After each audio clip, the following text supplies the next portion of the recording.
আজ আমরা দেখব এক ভিডিও হতে অন্য ভিডিওতে প্রবেশ করার অপাসিটি ট্রানজিশন। আমরা এখানে দুটি ভিডিও নিয়েছি, যে উপরে একটি নিচে একটি।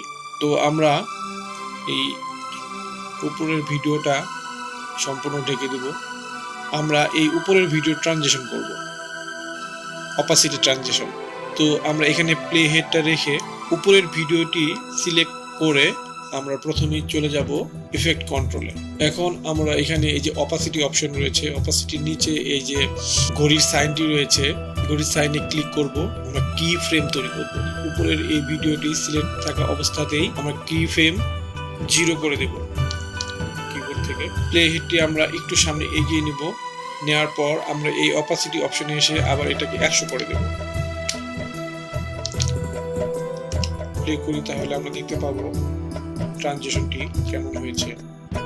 তো আমরা এখন এই উপরের ভিডিওটি কতটুকু রাখবো সেটি এখান থেকে সিলেক্ট করে দেব। এই কি ফ্রেম এখান থেকে অ্যাড কি ফ্রেমে ক্লিক করে দেব। এর অর্থ হচ্ছে এই কি থেকে এই কি পর্যন্ত আমাদের ভিডিওটি শো হবে, এই যে এতটুকু শো হয়ে আমরা তারপর আরেকটু সামনে এগিয়ে দেব।